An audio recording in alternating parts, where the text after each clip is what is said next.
నమస్తే. చాలామందికి అర్థం కాని రెండు విషయాలు. ఒకటి ఇరిగేషన్ ప్రాజెక్టులకు సంబంధించింది, రెండు విద్యుత్ రంగానికి సంబంధించినవి. ఆ వెకాబులరీ వేరుగా ఉంటుంది. రాజకీయ పరిభాష, రాజకీయంగా మాట్లాడుకునే విషయాలు కావు అవి. కాబట్టి పత్రికల్లో, టీవీల్లో బ్రేకింగ్ వార్తలు వచ్చినప్పుడు ఒకసారి చూసి అట్లా వదిలేస్తుంటారు. లేదా అసెంబ్లీలో మాట్లాడినప్పుడు వాటిని ఆసక్తిగా విన్న వాళ్ళు కొందరైతే కనుక ఇది మనది కాదులే, మనకు అర్థం కాదు అని వదిలేసే వాళ్ళు కొందరు ఉంటారు. ఇవాళ తాజాగా జరుగుతున్న ఒకానొక చర్చ గోదావరి బనకచెర్ల. ఈ గోదావరి బనకచెర్ల వివాదం ఏమిటి? ఈ ఏడాది కాలంలో సాగునీటి రంగానికి సంబంధించిన చాలా అంశాలు చర్చకు వస్తున్నాయి. ఒకవైపున కాళేశ్వరం పైన విచారణ, మరొక వైపున గోదావరి కృష్ణా నదుల అనుసంధానం లేదా ఈ పరివాహం నుంచి మరో పరివాహానికి ఎందుకు అనే చర్చ, ఇట్లా చాలా జరుగుతున్నాయి. ఇప్పుడు తాజాగా జరుగుతున్నది గోదావరి బనకచెర్ల వివాదం ఏమిటి? దీని గురించి మనం తెలుసుకుందాం. తెలంగాణ రాష్ట్రం ఏర్పడిన తర్వాత ఉమ్మడి రాష్ట్రంలో ఆనాడు తెలంగాణకు లిఫ్ట్ ద్వారా నీళ్లు తేవడం ఎలా అన్నదానికి ఒక ప్రయోగాన్ని చేసి సక్సెస్ అయిన వారు. తెలంగాణ రాష్ట్రం ఏర్పడిన తర్వాత రీఇంజనీరింగు, రీడిజైన్లో ప్రధాన పాత్ర పోషించిన వారిలో వారు ఒకరు. వారే శ్యాంప్రసాద్ రెడ్డి గారు నా దగ్గర ఉన్నారు. వారితో మాట్లాడదాం. సార్ నమస్కారం. నమస్కారం. కొంచెం ఇంట్రో పెద్దగా అయింది అని విషయం, దాని తీవ్రత తెలియాలి కాబట్టి చెప్పాల్సి వచ్చింది. సార్, బనకచెర్ల గోదావరి వివాదం ఏమిటి? అధికార విపక్షాల మధ్య తీవ్ర స్థాయిలో చర్చలు జరుగుతున్నాయి, విమర్శలు ప్రతి విమర్శలు వస్తున్నాయి. ఏమిటి ఇది? అంటే ఇది కొత్తది కాదని నేను భావన. ముఖ్యంగా గత ప్రభుత్వం ఆంధ్రలో ఉన్నటువంటి జగన్మోహన్ రెడ్డి గారి ప్రభుత్వంలో కూడా ఒక ప్రతిపాదన వచ్చిండే అది. అప్పుడు కూడా మనం దానికి మనతో ఎలాంటి మంచి స్నేహరూపకంగానే ఉన్నటువంటి జగన్మోహన్ రెడ్డి గారు సడన్గా పోలవరం నుంచి బనకచెర్లకు మేము ఒకటి లిఫ్ట్ ద్వారా నీళ్లు తీసుకొచ్చేసి మేము మన రాయలసీమలో ఉన్నటువంటి ప్రాంతానికి మేము నీళ్ళు ఇవ్వాలని అనుకుంటున్నామని ఒకటి వచ్చింది. అది వచ్చిన తర్వాత దాన్ని మనం కరాఖండిగా మనం వ్యతిరేకించినాము ఆ ప్రతిపాదనని. దాని తర్వాత సద్దుమణిగింది అది. దాని తర్వాత ఈ మళ్ళీ కొత్త ప్రభుత్వం, మన గత ఏడాదిలో వచ్చినటువంటి ఆంధ్రలో వచ్చినటువంటి కొత్త ప్రభుత్వం వాళ్ళు తిరిగి ఒక ప్రతిపాదన మన ఈ మధ్యలో వచ్చినట్టుగా మనకు పేపర్లో చూడడం జరిగింది. తర్వాత ఆ విషయంలో అక్కడి ప్రభుత్వం విడుదల చేసినటువంటి ప్రకటనల రూపకంగా తెలిసిన సమాచారం ఏంటంటే, గోదావరి నది యొక్క లాస్ట్ రిజర్వాయర్ అనేది ప్రపోజ్డ్ ఇప్పుడు ఉన్నటువంటి పోలవరం రిజర్వాయర్ పెద్దది. పోలవరం రిజర్వాయర్ నుంచి మేము వరద నీటిని వాళ్ళు దాన్ని చాలా ఒక తెలివిగా వరద నీటిని మేము 200 టీఎంసీని మేము అటు బనకచెర్లకు తరలించాలని అనుకుంటున్నాము. తద్వారా మేము టోటల్గా దీని యొక్క 200 టీఎంసీ నీటి కెపాసిటీతో బొల్లెపల్లి దగ్గర రిజర్వాయర్ కూడా కట్టాలని అనుకోవడం జరుగుతున్నది. ఆ విధంగా అక్కడ కట్టి ఆ నీటిని తిరిగి బనకచెర్ల అంటే మనం పోతిరెడ్డిపాడు నుంచి 18 కిలోమీటర్లు ఏదైతే మన పోతిరెడ్డిపాడు నుంచి 18 కిలోమీటర్లు పోయిన తర్వాత వచ్చేటువంటి రెగ్యులేటరే బనకచెర్ల రెగ్యులేటర్. అది ఆ రెగ్యులేటర్ దగ్గరికి తీసుకొచ్చినట్టయితే అటు తెలుగంగకు కానీ, ఇటు ఎస్ఆర్బీసీకి కానీ, అటు కిందికి ఉన్నటువంటి పెన్నా మీద ఉన్నటువంటి రిజర్వాయర్లకు కానీ అన్నిటి కూడా నీళ్ళు ఇచ్చే అవకాశం ఉన్నది. కాబట్టి ఆ విధంగా తీసుకుపోతాము. కాబట్టి సెంట్రల్ గవర్నమెంట్ దీన్ని అనుమతి ఇచ్చి అంటే దానికి టెక్నికల్ అనుమతులు ప్లస్ ఆర్థిక సహాయం రెండు కోరుతున్నది. 85,000 కోట్లతో చేపట్టాలనుకుంటున్న ప్రాజెక్ట్ అది. అంటే కాళేశ్వరం తర్వాత అంత పెద్ద ప్రాజెక్ట్ అది. కాబట్టి దాని మీద అసలు ఏంటి అనేది వివరాలు తెలియకముందు కొంత తెలంగాణ ప్రభుత్వం కూడా దాన్ని మేము వ్యతిరేకిస్తున్నాం అన్నట్టుగా ప్రకటనలు వచ్చినాయి.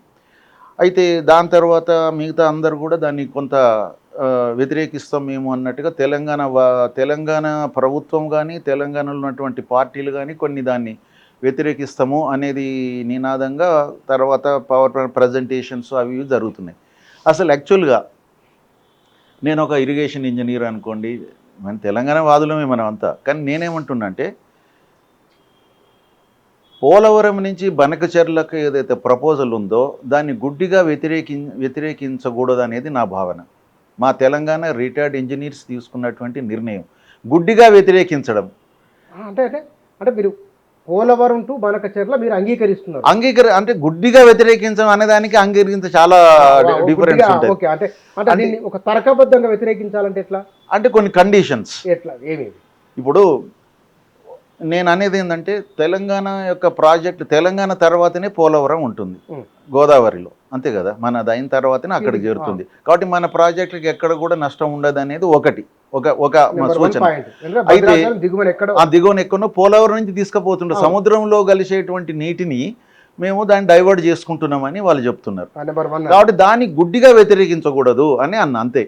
కానీ అది అక్కడ ఆ ప్రాజెక్టుని టేకప్ చేయాలంటే మేము ఆలోచించి కొన్ని కండిషన్స్ కనుక ఒప్పుకున్నట్టయితే దాన్ని మనం ఓకే అనవచ్చు అనేది. ఏంది ఫస్ట్ కండిషన్, గోదావరి మీద ఉన్నటువంటి గోదావరి మీద కానీ గోదావరి యొక్క ఉపనదుల మీద కానీ ఉన్నటువంటి అన్ని కంప్లీటెడ్ అయిన ప్రాజెక్ట్స్, లేకుంటే ఇప్పుడు ఆన్గోయింగ్ ప్రాజెక్ట్స్, నడుస్తున్న ప్రాజెక్ట్స్, తర్వాత ఫ్యూచర్లో పైప్ లైన్లు ఉన్న ప్రాజెక్ట్స్, మనం ఇప్పుడు కొన్ని మనం చేయాలనేటువంటి ప్రపోజల్స్లో ఉన్నటువంటి ప్రాజెక్ట్స్, ఫ్యూచర్ని అన్ని దృష్టిలో పెట్టుకొని వీటన్నిటికి కూడా నిఖర జలాలు కేటాయింపులు జరగాలి.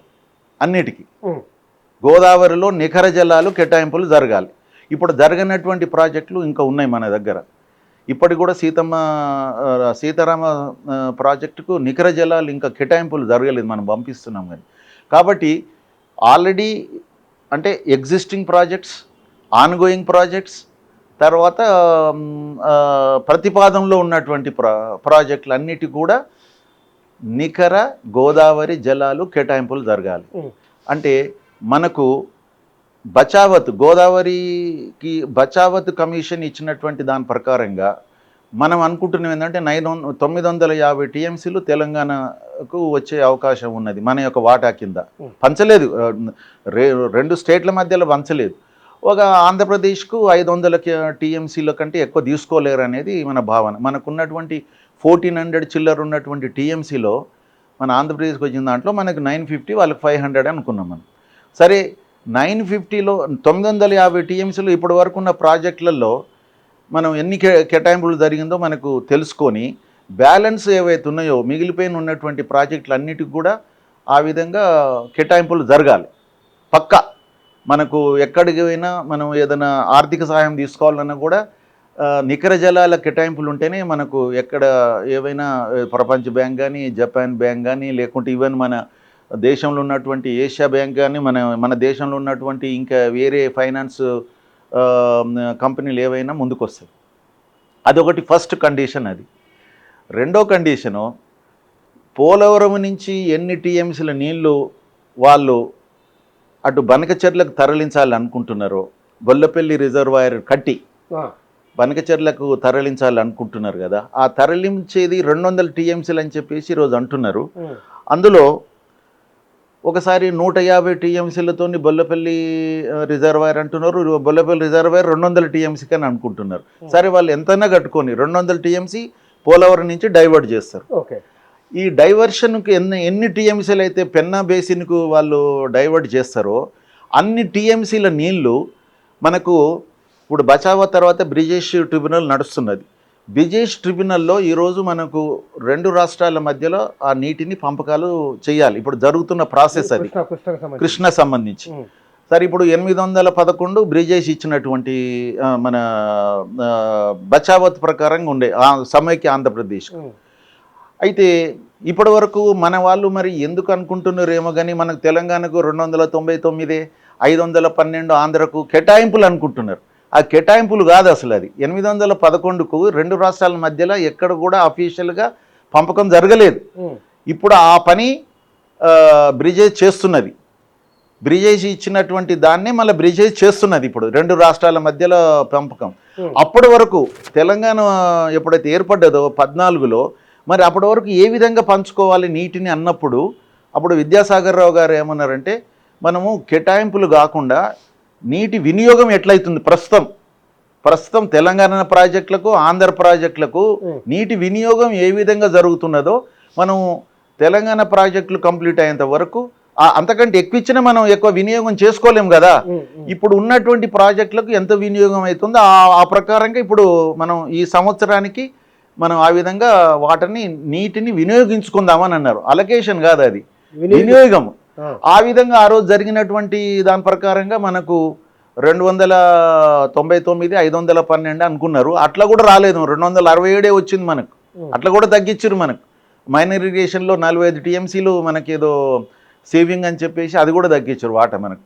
కాబట్టి అది ఇప్పటి వరకు మనకు తెలంగాణకు అది ఏదో కేటాయింపుల కింద భావిస్తున్నారు. తెలంగాణ కేటాయింపులు కావవి. తెలంగాణలో తాత్కాలికంగా 1 సంవత్సరానికి చేసుకున్న ఒప్పందం అది. అది తర్వాత ఈలోగా బ్రిజేష్ వస్తుంది కదా అనుకున్నాం. బ్రిజేష్ ట్రిబ్యునల్ ఇచ్చేసింది అనుకో, అయిపోతుంది. అది బ్రిజేష్ ట్రిబ్యునల్ దాని యొక్క అవార్డు రావడంలో లేట్ అవుతున్న కారణంగా ఎవ్రీ ఇయర్ దాన్ని ఎక్స్టెండ్ చేసుకుంటూ పోతున్నారు. ఎవ్రీ ఇయర్ ఏది 2015లో చేసుకున్న ఏదైతే ఉన్నదో ఒప్పందము, దాన్ని ఎవ్రీ ఇయర్ ఎక్స్టెండ్ చేసుకుంటున్నారు ఇప్పుడు కేఆర్ఎంబి ద్వారా. ఆ విధంగా వినియోగించుకోవడానికి ఒకసారి మనకు 209 245 వినియోగించుకున్నాం. 45 టీఎంసీలు మనం వినియోగించుకోలేకపోయినాం మనకున్న వాటా ప్రకారం కూడా. అంటే అది ఏం తెలుపుతున్నది అంటే తెలంగాణలోని ప్రాజెక్టులు ఇంకా కంప్లీట్ కాని కారణంగా మనకు వినియోగంలోకి ఎక్కువ తీసుకురాలేకపోతున్నాం. కిందికి వెళ్ళిపోతున్నాయి నీళ్ళని. అవి బదులు ఆంధ్రకి ఎన్ని వినియోగం అవుతున్నాయి అవి తీసుకుంటున్నారు, మిగతా కిందికి వెళ్ళిపోతున్నాయి కదా. కాబట్టి అది అట్లున్నది. కాబట్టి ఇప్పుడు బ్రిజేష్ ఇచ్చేటువంటి పంపకంలో తెలంగాణకు మనం ఎక్కువ ఎక్స్పెక్ట్ చేస్తున్నాం. ఇప్పుడు మనకు 811 బదులు ఇప్పుడు 1004 వచ్చింది కదా ఆంధ్రప్రదేశ్ వాటా కింద. ఆ వాటాలో మనకే ఎక్కువ వస్తుంది అని చెప్పేసి మనకు 70% అని 70% మనకే రావాలని చెప్పేసి మనం వాదన ఉన్నది చాలా గట్టిగా చేస్తున్నారు. సరే ఎంతైనా రానియండి, అది 70 వస్తుందా, 75 వస్తుందా, 65 వస్తుందా, 65 వస్తుంది, ఎంతో వస్తుంది అనుకుందాం. దానికి ఈ డైవర్ట్ చేసిన 200 టీఎంసీలు యాడ్ కావాలి అదనంగా. దానికి అదనంగా ఇది. ఎందుకంటే గోదావరి నీళ్ళని నువ్వు పెన్నాకు తీసుకుపోతున్నావు, కృష్ణా నుంచి మధ్యలో పెన్నాకు తీసుకుపోతున్నావు, అవతల బేసిన్ తీసుకుపోతున్నావు. కాబట్టి నువ్వు కృష్ణా నుంచి ఆ 200 టీఎంసీ నువ్వు పెన్నాకి ఇవ్వాల్సిన అవసరం లేదు కదా. ఇక ఇదే బనకచెర్ల నుంచి నువ్వు తీసుకుపోతుంటావు ఇంతకుముందు. కాబట్టి మా వాటా కింద బ్రిజేష్ ఇచ్చినటువంటి వాటాకు అదనంగా ఇక్కడి నుంచి నువ్వు ఎన్ని తీసుకుపోతావు? నువ్వు 200 అంటున్నావు, 100 తీసుకుపోతావా, 150 తీసుకుపోతావా, 200 తీసుకుపోతావా, 300 తీసుకుపోతావా, అది నీ కెపాసిటీని బట్టి నువ్వు ఎన్ని తీసుకుపోతే అన్ని మాకు అక్కడ కృష్ణ వాటాలో మాకు అది పెరగాలేదు. ఇప్పుడు మనకు లాజిక్ బాగుంది. అది ఇచ్చినట్టయితే కృష్ణ మీద మనకి ఈరోజు ప్రాజెక్ట్స్ చూడండి, పెద్ద ప్రాజెక్ట్ అయినటువంటి పాలమూరు రంగారెడ్డి, దానికి 120 టీఎంసీలు కావాలి. అదేవిధంగా మన ఇది డిండి ప్రాజెక్టుకు దానికి ఒక 30 టీఎంసీలు కావాలి. దాని తర్వాత కల్వకుర్తికి ఒక 40 టీఎంసీలు కావాలి. తర్వాత మన ఎస్ఎల్బిసి అండ్ ఏఎంఆర్ ప్రాజెక్టుకు ఒక 40 టీఎంసీలు కావాలి. దాని తర్వాత మనకు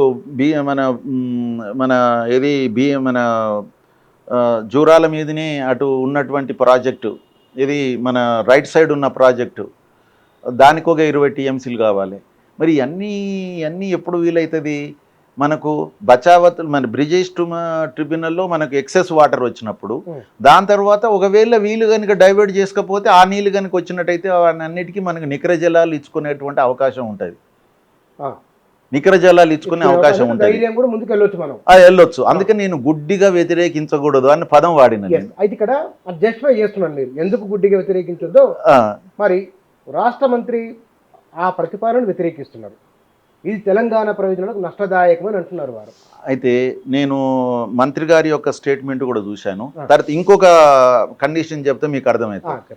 తర్వాత నెక్స్ట్ మనకు ఆనాడు 79 ఇచ్చినటువంటి బచావత్, గోదావరి బచావత్ కృష్ణకి ఇచ్చిండు, గోదావరికి ఇచ్చిండు. గోదావరికి ఇచ్చినటువంటి బచావత్ ట్రిబ్యునల్ యొక్క అవార్డులో ఆయన ఒక పదం ఒకటి ఏమున్నదంటే, ఒక కండిషను, పోలవరం నుంచి 80 టీఎంసీలు కృష్ణా డెల్టాకు ఎప్పుడైతే డైవర్ట్ చేయాలనేటువంటి అంశం ఏదవుతుందో శాంక్షన్ కాగానే, అంతేగాని నీళ్లు మళ్లించిన తర్వాత కాదు, ఆ ప్రపోజల్ శాంక్షన్ కాగానే కృష్ణా మీద ఉన్నటువంటి అప్పర్ స్టేట్లు ఏవైతే మహారాష్ట్ర కర్ణాటక 35 టీఎంసీలు వాళ్ళు ఆపుకోవచ్చు. అందులో మహారాష్ట్ర 14, మన కర్ణాటక 21 టీఎంసీలు నీటిని వాళ్ళు నికర జలాల కింద ఆపుకోవచ్చు అన్నమాట. అదేవిధంగా ఉమ్మడి ఆంధ్రప్రదేశ్ అప్పుడు ఉన్నటువంటి రాష్ట్రం ఏదైతే ఉందో ఆంధ్రప్రదేశ్, ఆ ఆంధ్రప్రదేశ్లో నాగార్జున సాగర్ పైభాగాన మిగిలిన 45 టీఎంసీలను వాడుకోవచ్చు అని ఉన్నది దాని యొక్క కృష్ణా బేసిన్లో.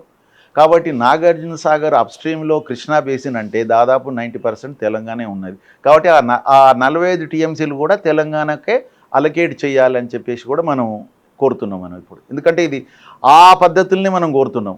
ఆ డైవర్షన్ 80 తీసుకుపోయినట్టయితే అటు 35 పోతుంది, 45 మిగులుతుంది. అది నికర జలాలు తీసుకుపోతున్నారు వాళ్ళు, నికర జలాలు. ఇక్కడ వరద జలాలు అంటున్నారు. తర్వాత ఇంకొకటి ఏంటంటే ఆంధ్రప్రదేశ్ ప్రభుత్వం యొక్క వాదన ఏదైతే ఉన్నదో వరద జలాలని తీసుకుపోతున్నాం, మేము నికర జలాలు తీసుకుపోవడం లేదు. కాబట్టి ఈ వరద జలాల మీతోని మేము లాస్ట్ స్టేట్ మేమే కాబట్టి మేము వీటికి ఎలాంటి అనుమతులు అవసరం లేదు. మేము దీనికి సిడబ్ల్యూసి కానీ కేఆర్ఎంబి జిఆర్ఎంబి కానీ లేకుంటే అపెక్స్ కౌన్సిల్ కానీ ఏది లేదు. మేము సెంట్రల్ గవర్నమెంట్ని దీన్ని ఫైనాన్షియల్గా కూడా వాళ్ళు సహకరించాలని కోరుతున్నాము. అదేవిధంగా సిడబ్ల్యూసి కూడా ఈ విషయంలో మాకు సహకరించాలని కోరుతున్నామని ఏదో పేపర్లో చదివాను నేను, చంద్రబాబు నాయుడు గారే సీఎం గారే అన్నట్టుగా. కాబట్టి ఆ వాదన ఏదైతుందో వాళ్ళ వాదన వాళ్ళకు ఉంటుంది, ఏదో చేద్దాం.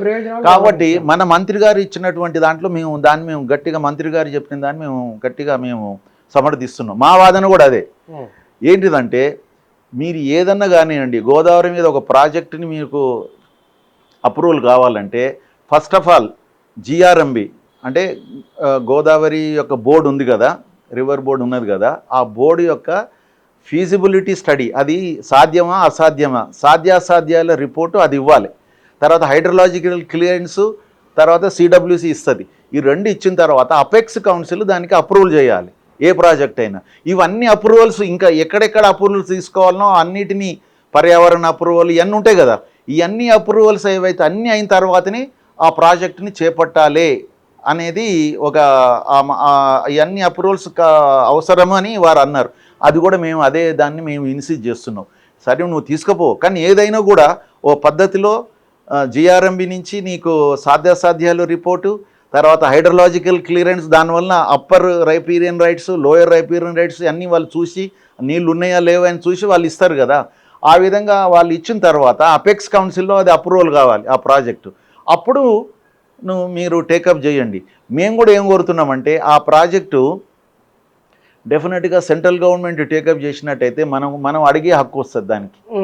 సెంట్రల్ గవర్నమెంట్ కనుక టేకప్ చేస్తే ఈ ప్రాజెక్టు మనకు అందులో నీటిని సెంట్రల్ గవర్నమెంట్గా భరించింది కాబట్టి డెఫినెట్గా అందులో నీటిని వాటాన్ని మనం అడిగేటువంటి హక్కు మనకు వస్తుంది. కాబట్టి ఈ ప్రాజెక్టుకు సెంట్రల్ గవర్నమెంట్ అసిస్టెన్స్ ఇవ్వాలని కోరుతున్నాము. దాని తర్వాత ఇవన్నీ అప్రూవల్స్ అయిన తర్వాత, దాని తర్వాత మన ప్రాజెక్టులు అన్నిటికి కూడా వాటర్ అలొకేషన్ అయిన తర్వాత, దాని తర్వాత డైవర్ట్ చేసిన ఎంతైతే క్వాంటిటీ డైవర్ట్ చేస్తారో అది మన కృష్ణా వాటాలో యాడ్ చేసిన తర్వాత ఇవన్నిటికీ ఒప్పుకున్నట్టయితే మేము తెలంగాణ రిటైర్డ్ ఇంజనీర్స్ తరఫున మాకు అభ్యంతరం లేదని తెలుపుతున్నాం. కానీ ఇక్కడ రాజకీయ నాయకులు అటు కాంగ్రెస్ కానీ లేదా బీఆర్ఎస్ కానీ బీజేపీ ఏమో నదుల అనుసంధానానికి ఓకే అని అంటున్నది. నిజంగానే మీరు ఇన్నేళ్లుగా పనిచేస్తున్నారు కాబట్టి ఎవరు తెలంగాణ ప్రయోజనాల పట్ల, ఏ పార్టీ తెలంగాణ ప్రయోజనాల పట్ల చిత్తశుద్ధితో ఉన్నదని మీరు భావిస్తున్నారు? ఎందుకంటే ప్రతిసారి వివాదం అవుతున్నది ప్రతిదీ. ఇక చూడండి, రాజకీయ నాయకుల గురించి చెప్పమంటే మేము ఒక ప్రొఫెషనల్ ఇంజనీర్గా ఎందుకంటే రాజకీయ నాయకులు అంటేనే వాళ్ళ యొక్క రాజకీయ ప్రయోజనాల రీత్యా వాళ్ళు మాట్లాడతారండి. అందులో ఇంజనీరింగ్ ఏదున్నా కూడా ఈ టేకప్ చేస్తే రాజకీయంగా మనకు ఏమన్నా లాభం అవుతుందా లేదా, లాభం అవుతుందంటే దాన్ని ముందుకు టేకప్ చేస్తారు. దీనివల్ల దీన్ని వ్యతిరేకించడం వల్లనే మనకు లాభం అని అనుకుంటే వ్యతిరేకిస్తారు. అర్థమైందా? కాబట్టి ప్రజల యొక్క రాజకీయ ప్రయోజనాలు వాళ్ళు చూస్తారు కాబట్టి వాళ్ళని మనం తప్పు పట్టడానికి లేదు. వాళ్ళు ఎంతసేపటికి రాజకీయ నాయకుడు రాజకీయాల గురించి ఆలోచిస్తాడు. మరి ఆలోచించవలసింది ఎవరు? ఇంజనీర్లు. వీళ్ళు ఆలోచించాలి కదా, కరెక్టా రాంగ్ అని వీళ్ళు చెప్పాలి కదా. అసలు దానివల్ల మనకు ప్రయోజనం ఉందా లేదా అనేది రాజకీయ నాయకులు చెప్తున్నారు. ప్రయోజనం ఉందా ప్రయోజనం లేదా అనేది అన్ని వాళ్ళు మాట్లాడినప్పుడు అందుకని మేము ఒక రిటైర్డ్ ఇంజిన్ అసోసియేషన్ ప్రెసిడెంట్గా నేను చెప్తున్నాను ఏంటంటే ఈ ప్రాజెక్టు వలన ఒకవేళ దాన్ని గుడ్డిగా వ్యతిరేకించే బదులు ఈ కండిషన్స్ అన్నిటిని ఒప్పించుకున్నట్టయితే తెలంగాణకు కూడా లాభము. తెలంగాణ ప్రాజెక్టులు అన్నిటికి కూడా గోదావరి మీద ఉన్న అన్ని ప్రాజెక్టులు కూడా వాటర్ అలొకేషన్ అవుతుంది. దాని తర్వాత ఎంతైతే వాటర్ ఇక్కడి నుంచి డైవర్ట్ చేస్తుండో ఆ వాటర్ అంతా కృష్ణ మన యొక్క ఇది నీటి పంపకంలో దానికి అదనంగా చేకూరుతుంది. కృష్ణ ఉన్నటువంటి ప్రాజెక్టులన్నిటికి కూడా ఒక నికర జలాలు అలకేట్ చేసుకునేటువంటి అవకాశం కలుగుతుంది. దాని తర్వాత మనము ఒక సూద్భ్రావ వాతావరణం కూడా కల్పించిన వాళ్ళం అవుతాము. ఇప్పుడు ఒక పాజిటివ్గా ఆలోచించేటువంటి వ్యక్తికి నెగిటివ్గా ఆలోచించే వ్యక్తి ఒకటే పరిస్థితి మీద ఇద్దరు ఒక తీరు రెండు తీరులే చెప్తారు. అందరికి తెలిసిందే. ఒక కప్పులో సగం నీళ్ళు ఉన్నాయి, ఇది ఒక నెగిటివ్గా ఆలోచించేవాడు ఇది హాఫ్ ఎంటీ కప్ అంటాడు, పాజిటివ్గా ఆలోచించేవాడు హాఫ్ ఫుల్ కప్ అంటాడు. కాబట్టి ఒకటే దాన్ని రెండు తీరులో ఆలోచిస్తాం. అదేవిధంగా ఇప్పుడు దీనివల్ల ప్రయోజనాలు ఏమున్నాయంటే మనం ఆ ప్రయోజనాలు పొందొచ్చు. అదేవిధంగా ఇప్పుడు నేను అంటున్నా ఏంటంటే మనం గతంలో కూడా జగన్మోహన్ రెడ్డి గారు సీఎం ఉన్నప్పుడు కృష్ణా నీటిని గోదావరి నీటిని రెండు రాష్ట్రాలు వినియోగించుకోవడానికి ఎన్నో పథకాలు వేసినాం. అప్పుడు ఏ నుంచి తీసుకుపోదాము, అటు ఆంధ్రప్రదేశ్ బాగుపడాలి, ఇటు తెలంగాణ బాగుపడాలని చెప్పేసి 2-3 అలైన్మెంట్స్ మనం చేసినాం. కానీ ఫైనల్గా 2-3 సార్లు మీటింగ్స్ జరిగినాక ఫైనల్గా జగన్మోహన్ రెడ్డి వాళ్ళ నుంచి మనకు రెస్పాన్స్ రాలేదు. రెస్పాన్స్ రాకపోయే వరకు అది ఆగిపోయింది. అసలు ఆ రోజు మనం రెండు రాష్ట్రాల మధ్యలో ఎంత సుదుభ వాతావరణం ఉండేనంటే వారు జగన్మోహన్ రెడ్డి గారిని మన కాళేశ్వరం ప్రాజెక్ట్ ఇనాగరేషన్కే వచ్చి చేసిపోయింది కదండి. ఆ రోజు కలిసినాం కదా. మరి అటువంటి వాతావరణం నుంచి మనం తర్వాత వాళ్ళు ఎగ్దమ్న పోతిరెడ్డిపాడు దగ్గర ఆయన 11 టీఎంసీ 44 టీఎంసీలకు ఎప్పుడైతే పోయిండో టోటల్గా అది మనము దాన్ని వ్యతిరేకించాల్సి వచ్చింది. దాని మీద మనము అపెక్స్ కౌన్సిల్కు కూడా పోయినాం, చేసినాం. అది అట్లా ఉన్నది, అయినా కూడా ఆపగలిగామా చెప్పండి? అది ఇప్పుడు నేను ఇక్కడ చాలామందికి అనుమానం ఏంటంటే ఒకవేళ మనం గోదావరి బనకచెర్లను అంగీకరిస్తే లేదు, మనం ఏమనకుండా ఉంటే లేదు, మీరు అన్నట్టుగానే మనం దాన్ని గుడ్డిగా వ్యతిరేకించకూడదు అనుకున్నప్పుడు ఆల్రెడీ పోతిరెడ్డిపాడు ఒక అంశం అనుభవంలో ఉన్నది, పాలమూరు రంగారెడ్డి ఉన్నది, భీమా ఉన్నది, అప్పర్ లోయరు, ఆ తర్వాత ఆర్డీఎస్కు అనుకున్న స్థాయిలో లేవు. అక్కడ తుమ్మిళ్ళు పెట్టినప్పటికీ ఇంకా అక్కడ సమస్య ఉన్నది. కల్వకుర్తి లిఫ్ట్ ఇరిగేషన్ ఒకటి ఉన్నది, డిండి ఒకటి ఉన్నది. మనకు అదే ఇన్నిటికి నీళ్లు నెట్టంపాడు మరి ఇన్ని చూసుకున్నప్పుడు దీన్ని మనం ఎట్లా మరి అనేది ఒక డౌట్ అందరిలో.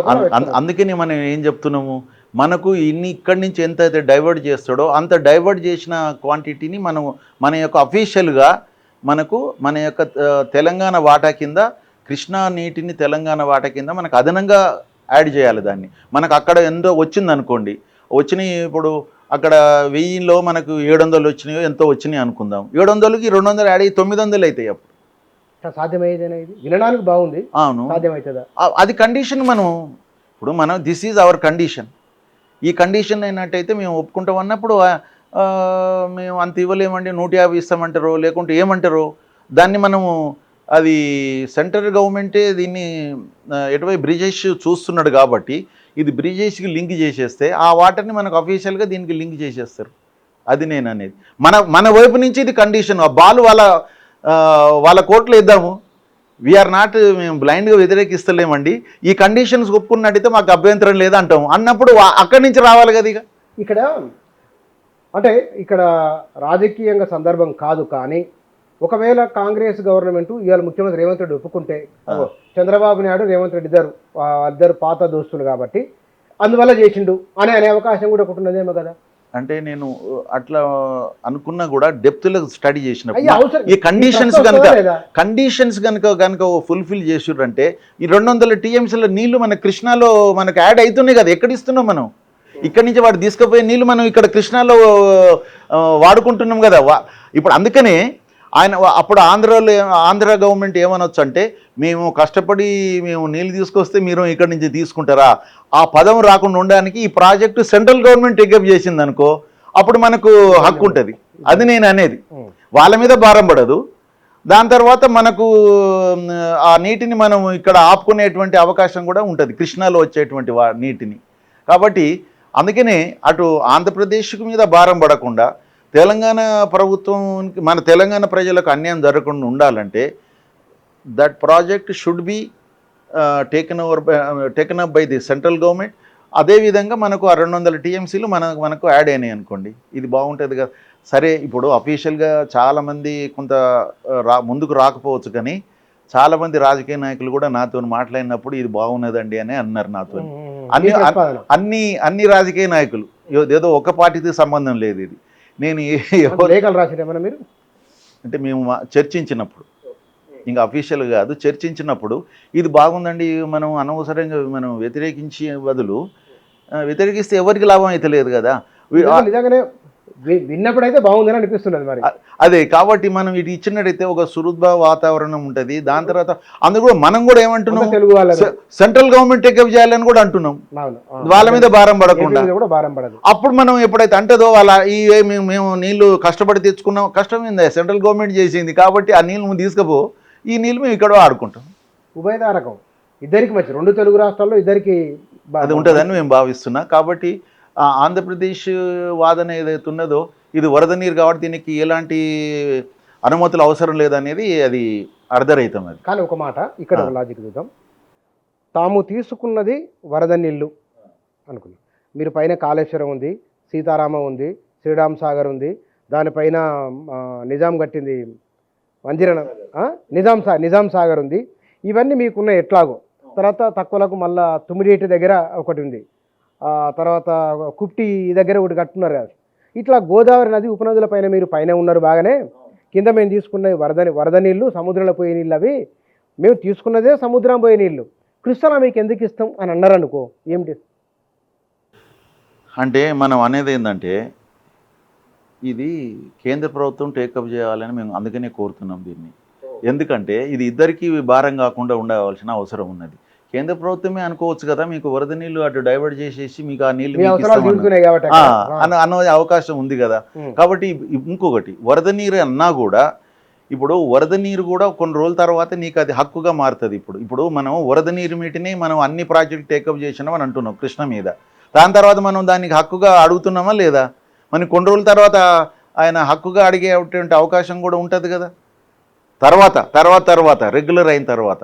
అందుకని మనం ఏం చెప్తున్నాం, ఇక్కడి నుంచి ఎన్ని డైవర్ట్ అయితే అక్కడి నుంచి అది తీసుకున్నాం అనుకో, మనకు ఎక్కువ ఏంటంటే కృష్ణ మీదనే మనకు షార్ట్ ఫాల్ ఉన్నది, ఎక్కువ ఏరియా అక్కడి నుంచి మనకు ప్రాజెక్టులు ఉన్నాయి. కానీ ఇప్పుడు కావాల్సినటువంటి జిల్లాలు కృష్ణా బేసిన్లో ఉన్నటువంటి జిల్లాలకు సరిపోనుగా నీళ్ళు లేవు, అది అష్యూర్డ్ వాటరు. ప్రాజెక్టులు కడుతున్నాము, ఇప్పుడు పాలమూరు రంగారెడ్డి కడుతున్నాము, 120 టీఎంసీలు కావాలి, ఒక్క టీఎంసీ కూడా అష్యూర్డ్ వాటర్ లేదు. అయినా కూడా మనం ఏదో ఒక జీవో ఇచ్చుకున్నాం మన తృప్తి గురించి. 45 టీఎంసీలు ఆ గోదావరి నుంచి డైవర్షను, మళ్ళీ ఒక 45 టీఎంసీలు మైనర్ ఇరిగేషన్లో మనమే ఏదో సేవింగ్ అని చెప్పేసి 90 టీఎంసీలకు ఒక జీవో తీసి ఇచ్చినాం. కానీ అది దానికి శాంక్టిటీ ఎప్పుడు వస్తుంది, నిజంగా అష్యూర్డ్ వాటర్ నిజంగా ఉన్నట్టయితేనే వస్తుంది. మనకు ఆ 40 టీఎంసీలు అలకేట్ కాలేదు కదా ఇంకా అసలు. కాబట్టి మనం అది కూడా మనకు అలొకేట్ చేయమంటారు, అది కూడా మనకు ఈ 200 టీఎంసీలకు అదనంగా 45 టీఎంసీలు.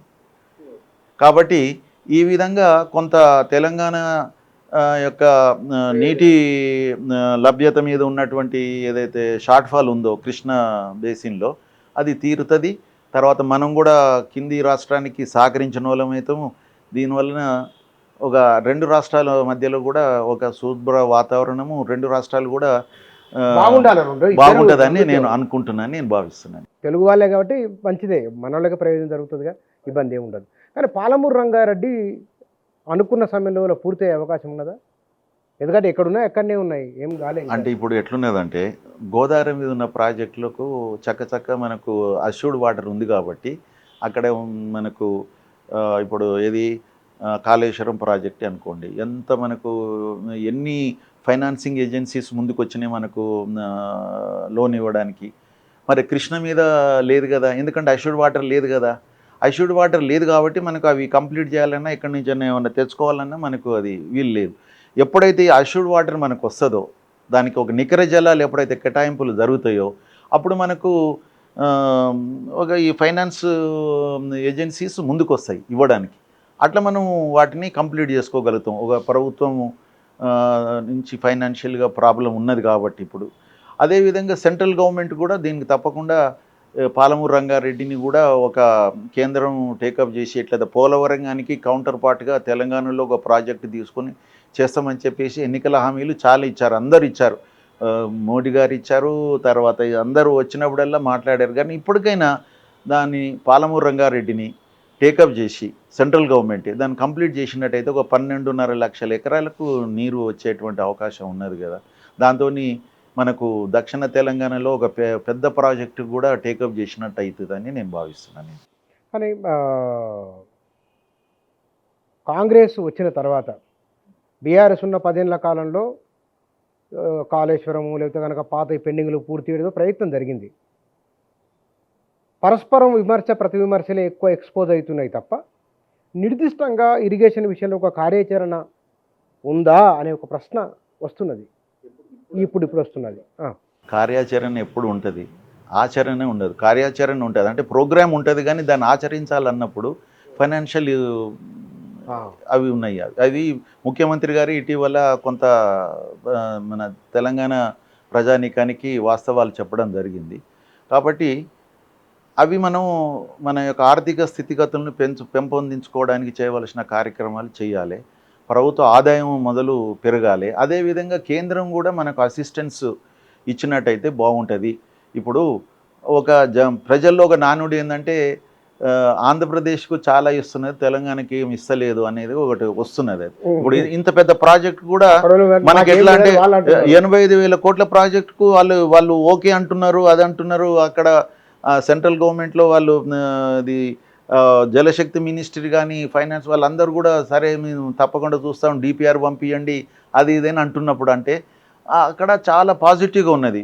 మన వైపు కూడా తెలంగాణ కూడా రాష్ట్రం కూడా ఆ విధంగా వెనకబడకుండా ఉండాలంటే కేంద్ర ప్రభుత్వం కూడా దీని మీద ఒక శీతలకన్ను వేయకుండా ఒక దాన్ని ఏమనాలో ఏ కన్ను అనాలో అంటారు, శీతకన్ను అంటే ఇక అది పట్టించుకోకపోవడం కదా. అట్లా కాకుండా దీన్ని కూడా చక్కగా చూసి దీనికి కావాల్సినటువంటి ఇప్పుడు ముఖ్యంగా దక్షిణ తెలంగాణకు ఈరోజు దక్షిణ తెలంగాణకు ఉన్న ప్రాజెక్టులలో ఏముందంటే అష్యూర్డ్ వాటర్ లేని కారణంగా ఏవి ముందుకు వస్తలేదు. కాబట్టి సెంట్రల్ గవర్నమెంటే దీనికి ఏదో రూపకంగా దానికి ప్రాజెక్టులను కంప్లీట్ చేయడానికి ఒక మార్గం వెతికి దానికి కొన్ని సూచనలు కొన్ని ఏదో తీరుగా ఇచ్చినట్టయితే కొంత అమౌంట్ని తెలంగాణ రాష్ట్రానికి ఇచ్చినట్టయితే అవి కంప్లీట్ చేసుకోవడానికి అవసరం. ముఖ్యంగా పాలమూరు రంగారెడ్డి డిండి ప్రాజెక్టుల వలన దాదాపు ఒక 16.5 లక్షల ఎకరాలకు సాగునీరు అందేటువంటి అవకాశం ఉంది, ముఖ్యంగా మహబూబ్నగర్, రంగారెడ్డి అండ్ నల్గొండలో. కాబట్టి ఈ 2 ప్రాజెక్టులని తీసుకున్నట్టయితే మానవీయ కోణంలో తీసుకున్నట్టయితే ఒక చక్కగా ఉంటుందని చెప్పేసి నేను కేంద్ర ప్రభుత్వాన్ని నేను మీ ద్వారా కోరుతున్నాను. దానికి సంబంధించి కూడా అక్కడ ప్రజాప్రతినిధులు కానీ అందరూ కూడా దీన్ని ఒక పాజిటివ్ డైరెక్షన్లో పోరాటం చేసినట్టు కాకుండా మనం ఒక పాజిటివ్గా వాళ్ళకు రిప్రజెంట్ చేస్తే బాగుంటుందేమో అని నేను భావిస్తున్నాను. కానీ ఎందుకు అంటే బహుశా దీన్ని కొంచెం గీత దాటి మాట్లాడుతుండే మాట. ఎక్కడెక్కడైతే మనం నీళ్ళు వస్తాయనుకున్నాము నల్గొండ, మహబూబ్నగర్, రంగారెడ్డి సగం జిల్లా రియల్ ఎస్టేట్ కింద వెళ్ళిపోయింది, మొత్తం రాతికడీలు వాచేసింది అక్కడ. ఇప్పుడు వచ్చే నీళ్ళు ఎందుకు, ఆ ఇండ్లు కడితే ఇళ్ళకి నీళ్ళు ఇవ్వాల్సి వస్తుందేమని ఒకటి అనిపిస్తున్నది. చిన్న జిల్లాలు అయిన తర్వాత ఏ జిల్లా కేంద్రానికి ఎటుపోయినా 5-6 కిలోమీటర్లు మళ్ళీ అక్కడ కూడా కడీలు వాతే ఉన్నాయి. ఇది నిజంగానే ఇట్లా ఏమన్నా ఇది డిలే అవుతున్న కొద్దీ వీళ్ళేమో రాళ్ళు బతుకుంటూ వెళ్ళిపోతున్నారు. ఆ నీళ్ళు ఎక్కడ తెచ్చిస్తారో అంటే మీరు చెప్పినట్టు ఇప్పుడు మొదలు inner ring road, outer ring road, ఇప్పుడు త్రిబుల్ ఆర్ అయ్యే వరకు తెలంగాణలో దాదాపు జనాభాలో 60% దాని కిందకే వస్తుందేమో త్రిబుల్ ఆర్ లోపల. తెలంగాణ మొత్తం రిమైనింగ్ తెలంగాణ వచ్చే ఇంకేముంది ఇంకా అందులో వస్తుంది. అయినా కూడా నేను అనేది ఏంటంటే ప్రాజెక్టుల మీద ఇంత ఇన్వెస్ట్ చేసినప్పుడు దాన్ని ఒక లాజికల్ కంక్లూజన్కి తీసుకురావాలి కదా. ఎక్కడనో దగ్గర ఇప్పుడు మెయిన్ స్ట్రీమ్ అయింది అంటే మెయిన్ కెనాలు, తర్వాత టనల్స్, రిజర్వాయర్స్, తర్వాత పంపింగ్ స్టేషన్లు కంప్లీట్ చేసేసి డిస్ట్రిబ్యూషన్ నెట్వర్క్ లేదు ఈరోజు పాలమూరు రంగారెడ్డికి ఇప్పటి వరకు. డిస్ట్రిబ్యూషన్ నెట్వర్క్ కనీసం టెండర్లు కాదు కదా, అసలు సర్వేలు ఏదో పూర్తి అయినట్టున్నది అంతే తప్పించి ఎక్కడ కూడా టేకప్ చేయలేదు. మరి అటువంటప్పుడు దాన్ని టేకప్ చేసినప్పుడు కదా రైతాంగం యొక్క పొలానికి నీళ్ళు పోయేది. లేకుంటే ఇవన్నీ దేనికి మిగులుతాయి? ఇవన్నీ కూడా వచ్చేసి ఏదో పట్టణ ఇది ఇక పట్టణాల్లో ఉండే వాళ్ళకు టౌన్లో ఉండే వాళ్ళకు సాయంత్రం పూట పోయి ఆ చెరువుల మీద వాటి మీద టైం గడిపి వచ్చడానికి పనికొస్తాయి తప్పించి ఒక పర్యాటక కేంద్రాలుగా మారే అవకాశాలు ఉన్నాయి తప్పించి రైతాంగానికి నీళ్ళు ఇచ్చేటువంటిగా ఇదిగా ఊపడతలేవు. కానీ ఇప్పటికైనా ప్రభుత్వం కొంత మొదలుపెట్టి అంటే ఈ డిస్ట్రిబ్యూషన్ నెట్వర్క్ మొదలు ఇప్పుడు మనకు పాలమూరు రంగారెడ్డిలో మొట్టమొదటి ఆయకట్టు వచ్చేదే మనది. దీని తర్వాత ఏది ఏలూరు తర్వాత ఏలూరు రిజర్వాయర్ తర్వాత ఉన్నటువంటి వట్టెం రిజర్వాయర్ నుంచి ఆయకట్టు స్టార్ట్ అవుతుంది. ఆ వట్టెం నుంచి అయినా ఒకటి స్టార్ట్ చేయిస్తే కొంత అవుతుంది కదా. ఒట్టెం కింద అనుకుంటే 1.5-2 లక్షల ఎకరాలు ఉన్నది అసలు. మరి అటువంటిప్పుడు దాన్ని చేస్తే నీళ్ళు ఎక్కడి వరకు వస్తాయి? ఒట్టెం నుంచి తీసుకున్నట్టయితే మొత్తము ఇది మన రంగారెడ్డి జిల్లా అంటే మొదలు మహబూబ్ నగర్ నుండి ఇప్పుడు రంగారెడ్డి జిల్లా ఉన్నటువంటి మాడుగుల మండలం దాకా వస్తాయి. మాడుగుల మండలం దాకా వస్తాయి. మరి అది చేయొచ్చు కదా. ఒక్కటంటే చేస్తలేరు అని మేము కూడా అదే విషయంలో కలిసినప్పుడల్లా చెప్తున్నాము దాన్ని చెయ్యాలని చెప్పేసి. మరి ప్రభుత్వం కూడా మరి భూసేకరణ చేయాలి. భూసేకరణ చేయాలని వరకు అది ఉన్నది. కాబట్టి ఏదో సంథింగ్ ఏదో ఒకటి స్టార్ట్ చేస్తే అవుతుందని అనుకుందాం. అదేవిధంగా డిండిలో కూడా ఇంతవరకు ఏం లేదు. ఏ ప్రాజెక్ట్ కింద చూసినా కూడా డిస్ట్రిబ్యూషన్ నెట్వర్క్ ఇప్పుడు అంతేందుకు కాళేశ్వరంలో తీసుకుందాం. 18 లక్షల ఎకరాలకు అది సాగు కావాలి. మరి ఇంతవరకు ఎన్ని లక్షల ఎకరాలకు సాగు అయ్యేటట్టుగా డిస్ట్రిబ్యూషన్ నెట్వర్క్ అయింది? కష్టమే. ఇంతవరకు దాని మీద ముందుకు పోతలేదు ఇప్పుడు అసలు. అదేవిధంగా మన సీతారామ లిఫ్ట్ స్కీమ్లో కూడా ఇప్పుడు మొన్న పంపింగ్ స్టేషన్లు టన్నెళ్ళు ఇవి అవుతున్నాయి కానీ మెయిన్ కెనాల్ వరకు అవుతుంది కానీ డిస్ట్రిబ్యూషన్ నెట్వర్క్ ఇంతవరకు లేదు. మరి ఎక్కడైనా అది ప్రాబ్లం ఉన్నట్టయితే అసలు పైపు డిస్ట్రిబ్యూషన్ నెట్వర్క్ అని కొంత టేకప్ చేసినా బాగుంటుంది. అది ఏది మనకు ల్యాండ్ అక్విజిషన్ పైసల్లో ఇది డిస్ట్రిబ్యూషన్ నెట్వర్క్ అయిపోతుంది. పైపు డిస్ట్రిబ్యూషన్ అయితే ల్యాండ్ అక్విజిషన్ 1,00,000 ఎకరాలకు చేయాలంటే ఈరోజు ఎంత తక్కువలో తక్కువ ఎకరం ఈరోజు 10 లక్షలు గవర్నమెంట్ తరఫున 10 లక్షల కంటే తక్కువ ఎక్కడ లేదు మినిమం. కాబట్టి 1,00,000 ఎకరాలకు 5,000 ఎకరాలు మనం ల్యాండ్ ఎక్వైర్ చేయాల్సి వస్తుంది. 1,00,000 ఎకరాలు ఆయకట్టు చేయాలంటే 5,000 ఎకరాలు మనం ఈ మైనర్స్ సబ్ మైనర్స్ వీటన్నిటికీ కావాల్సి వస్తుంది. 5,000 అంటే ఎంత? 5,000 ఇంటూ 10 లక్షలు అంటే 500 కోట్లు అవుతుంది. 500 కోట్లు ఒక ల్యాండ్ ఎక్విజిషన్కి అవుతుంది. మళ్ళీ 500 కోట్లు దాన్ని కెనాల్ ఎగ్జిక్యూషన్కి అవుతుంది. అంటే 1000 కోట్లు పోతుంది. 1000 కోట్ల బదులు మీరు పైపు డిస్ట్రిబ్యూషన్ నెట్వర్క్ తీసుకుంటే మన లెక్క ప్రకారం 700 కోట్లలో అయిపోతుంది. చాలా తక్కువ. 700 కోట్లలో అయిపోతుంది. 300 కోట్లు మనకు సేవింగ్తో పాటుగా త్వరగా కంప్లీషన్ చేసుకోవచ్చు కదా. ఏ రైతు కూడా ఆబ్జెక్షన్ తెలపడు నువ్వు కింద నుంచి పైప్ లైన్ తీసుకుపోతారా అని. తర్వాత 5,000 ఎకరాలు అదనంగా ఆయకట్టు అవుతుంది. అది చూడండి. ఇప్పుడు 1,00,000 ఎకరాలకు 5,000 ఎకరాలు ఆయకట్టు కాకుండా చేస్తున్నాం కదా కాలువల ద్వారా. మళ్ళీ అది సేకరించడానికంటే 500 కోట్లు అవుతున్నది. ఇప్పుడు 500 కోట్లు లేదు, మీది నుంచి 5,000 ఎకరాలు ఇంకా ఆయకట్టుగా మార్చగలుగుతున్నాం. ప్రభుత్వం ముందు మేము దీన్ని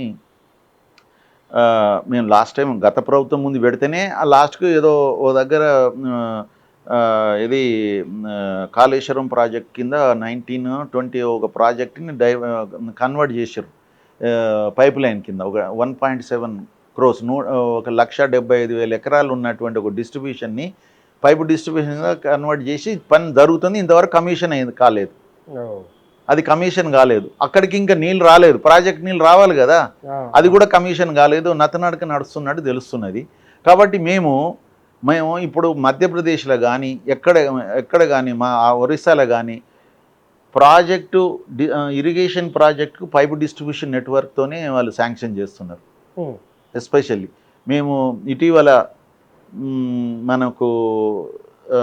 మేము అంటున్నాం ఏంటంటే ప్రభుత్వాన్ని కూడా మేము ఈ ద్వారా విన్నవించేది ఏంటంటే ఒక సక్సెస్ఫుల్ ప్రాజెక్టుకు విజిట్ చేసి చూసి అక్కడ కనుక మీరు సాటిస్ఫై అయినట్టయితే మన దగ్గర ఇప్పుడు ఇంతవరకు డిస్ట్రిబ్యూషన్ నెట్వర్క్ టేకప్ చేయనటువంటి ప్రాజెక్టులకు అది వర్తింపజేసినట్టయితే మనం ఇక ఇది ల్యాండ్ అక్విజిషన్ ప్రాసెస్ అనేది లేకుండా రైతాంగాన్ని ఒప్పించి మొదలు కొన్ని పైలట్ ప్రాజెక్ట్ కింద కొన్ని డిస్ట్రిబ్యూటర్లు తీసుకుందాం.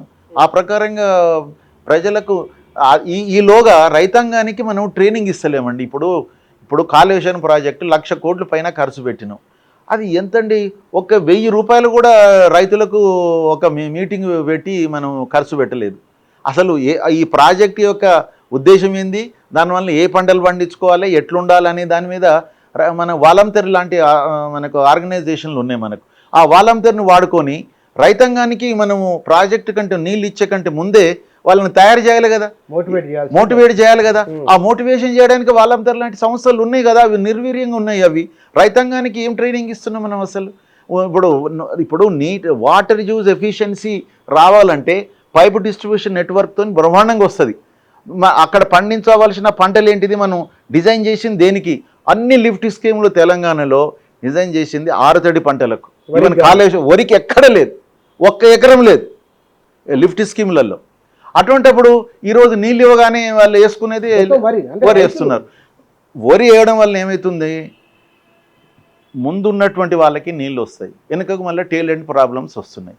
ఆ టేల్ ఎండ్ ప్రాబ్లంకు మనం ఏం చేస్తున్నాం, మళ్ళీ లిఫ్ట్లు పెడుతున్నాం మనం. అర్థమైందా? ఇప్పుడు అలీసాగర్ గుత్ప ఏంటివి అవి? నిజాం సాగర్ యొక్క టేల్ ఎండ్. అవి టేల్ ఎండ్కు మనం లిఫ్ట్లు పెట్టి వాటికి అవి ఇస్తున్నాం. అదేవిధంగా నాగార్జున సాగర్ కూడా మేము గత ప్రభుత్వం మమ్మల్ని చూడండి, వాళ్ళు చాలా ప్రాబ్లమేటిక్ ఉన్నట్టయితే మేము తిరిగి మా రిటైర్డ్ ఇంజనీర్లు మనం తిరిగేసి మేము దాదాపు 1 డజన్ లిఫ్ట్ స్కీమ్లు ప్రపోజ్ చేసినాం. అవన్నీ కూడా ఈరోజు పైప్ లైన్ అన్ని ఎగ్జిక్యూషన్లు ఉన్నాయి ఈరోజు. అంటే మనం టేల్ ఎండ్ ఇష్యూని ఎట్లా చేస్తున్నామంటే, ఇదైతే మార్చలేము, ఇక వాళ్ళకు కూడా ఒక లిఫ్ట్ వెనక నుంచి ఇచ్చేసి చేద్దామని అన్ని కడుక్కున్నారు. కాబట్టి ఇప్పుడు కొత్త ప్రాజెక్టులకు ఆ ప్రాబ్లం రాకుండా చేయాలంటే మొదలే మనం రైతాంగాన్ని మనం దాన్ని మోటివేట్ చేసేసి ఆ పైపు డిస్ట్రిబ్యూషన్ నెట్వర్క్ ప్రకారంగా మనం చూసి వచ్చేసి ఆ ప్రకారంగా మనం ఇక్కడ చేస్తే బాగుంటుంది కదా అనేసి అటు త్వరగా ఇవ్వగలుగుతాం నీళ్ళు. దాని తర్వాత మనం అనుకున్న పంటలకు ఏ విధంగా మనం అక్కడ పండించాలనుకుంటున్నామో రైతాంగం కూడా మనం తయారు చేసుకోవాలి. మనం అది ఏం తయారు చేయకుండా చేయాల్సిన పని అది బస్ తీసుకొచ్చి నీళ్ళు వదిలేస్తే మరి ఏమవుతుంది, వరే పెట్టుకుంటారు కథం. దానివల్ల టేల్ ఎండ్ ప్రాబ్లమ్స్ అన్ని ఎక్కడ చూసినా నీళ్ళు పోవు, సరిపోవు. వాస్తవానికి ఇది ప్రత్యేకంగా చర్చించాల్సిన ఇంకో ఇంటర్వ్యూలో దీనిపైన మాట్లాడదాం. కానీ ఈ కాళేశ్వరం ప్రాజెక్టు పైన ముగ్గురు, హరీష్ రావు, కేసీఆర్, ఈటెల రాజేందర్, మీరు ఆయన ఫాలో అయింటారు. ఈటెల నిన్న మాట్లాడిన విషయాలు కూడా మీరు ఫాలో అయింటారు. కొంచెం కమిషన్ ఎటువైపు, అంటే కమిషన్ చట్టపరిధిని మనం క్వశ్చన్ చేయడం కాదు, కానీ వీళ్ళ ఆన్సరు సరైందేనా, వాళ్ళు చెప్తున్న విషయాలు అంటే ఇప్పటి వరకు మనకు విన్నది ఈటెల గారు నిన్న ఇచ్చినటువంటి దాని ప్రకారంగా ఒక ఆర్థిక మంత్రి యొక్క ఎంతవరకు వారిది పార్టిసిపేషన్ ఉంటుందో అది వారు చెప్పారు. వాళ్ళ లిమిట్స్ గురించి చెప్పడం జరిగింది.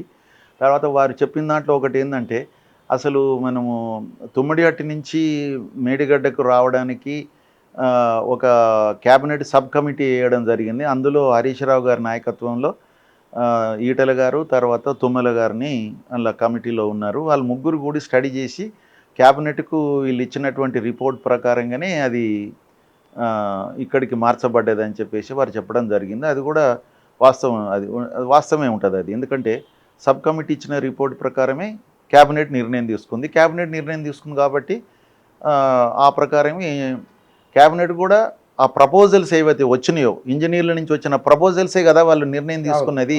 వీళ్ళు ఏదో నిర్ణయం తీసుకొని ఇంజనీర్ల మీద వేయడానికి లేదు. ఇంజనీర్లు ఇచ్చిన ప్రపోజల్స్ని వీళ్ళు డిస్కస్ చేసి ఆ ప్రకారంగా నిర్ణయం తీసుకున్నారు. కాబట్టి వారు చెప్పిన దాంట్లో తప్పేం లేదని నేను భావిస్తాను. కానీ ఎందుకు అందరూ ఆయన చెప్పినట్లే మేము చేసినాం, కేసీఆర్ అంటే కేసీఆర్ అయినా ఇంజనీర్ కాదు, మరి ఇంజనీర్లు మరి వీళ్ళు ఆయన పేరు చెప్పడం ఏమిటి? ఇవాళ చెప్పారు నిన్న అన్నమాట. కేబినెట్ సబ్ కమిటీ ఉన్నది, రిపోర్టు, మంత్రిమండలి నిర్ణయం ఉన్నది, ఆ తర్వాత కేసీఆర్ కదా. కేసీఆర్ ఒక్కడు కాదు కదా, ఇది క్యాబినెట్ అన్నప్పుడు అందరిది వస్తుంది కదా నిర్ణయం. కానీ అందులో ప్రపోజల్ ఎవరైనా చేయొచ్చు, కానీ క్యాబినెట్ ఎప్పుడైతే అప్రూవ్ చేసిందో అది అందరి నిర్ణయం అవుతుంది. అది అంతే కదా, అందరి నిర్ణయం అవుతుంది. ఇప్పుడు ఈ ముగ్గురు తీసుకున్న నిర్ణయాన్ని క్యాబినెట్కి సబ్మిట్ చేశారు. ఇప్పుడు అందరి నిర్ణయం అయింది కదా. అది ఒక ఈటెల నిర్ణయం కాదు, లేకుంటే ఒక తుమ్మల గారి నిర్ణయం కాదు, ఒక హరీష్ గారి నిర్ణయం కాదు. టోటల్ తెలంగాణ క్యాబినెట్ యొక్క నిర్ణయం అది. కాబట్టి దానికి ఏదన్నా మంచైనా చెడ్డైనా క్యాబినెట్ దానికి బాధ్యత వహించాలి. అంటే ఇప్పుడు ముగ్గురు 3 పార్టీలో ఉన్నారు. ఈటెల బీజేపీలో ఉన్నారు, తుమ్మల కాంగ్రెస్లో ఉన్నారు. కేసీఆర్ బీఆర్ఎస్. అంటే ఎవరిలో ఉన్న నిజమైతే ఒకటే ఉంటుంది కదా, నిజం ఒకటి. నిజం ఒకటే ఉంటుంది కదా. ఆయన చెప్పింది నిజం చెప్పిండ్రు కదా, వారు ఏం చెప్పలేదు కదా. ఓ సబ్ కమిటీ ఉన్నది, వేశారు. ఆ సబ్ కమిటీ ఇచ్చిన రిపోర్ట్ ప్రకారం క్యాబినెట్ నిర్ణయం తీసుకుంది అని చెప్పడం జరిగింది. ఆ నిర్ణయం అంతా తెలంగాణ క్యాబినెట్ది. అది ఒక సొంత నిర్ణయం కాదని నేను భావిస్తున్నాను. వారు చెప్పిన దాంట్లో అది వారు చెప్పింది సజావ్ అని నేను భావిస్తున్నాను. Right sir, thank you sir. Thank you. Telangana నుంచి వ్యక్తమవుతున్న కొన్ని అభిప్రాయాలు బనకచెర్ల గోదావరి అనుసంధానానికి సంబంధించి దాని చుట్టూ జరుగుతున్న చర్చలో ఉన్న అనుమానాలు, అపోహలు ఏమున్నాయి, తెలంగాణలో జరుగుతున్న ప్రాజెక్టులు, ప్రభుత్వం ఏం చేస్తే బాగుంటుంది, తదితర అంశాలకు సంబంధించి వారి అభిప్రాయాలు, సూచనలు, సలహాలు ఇవి. Thank you.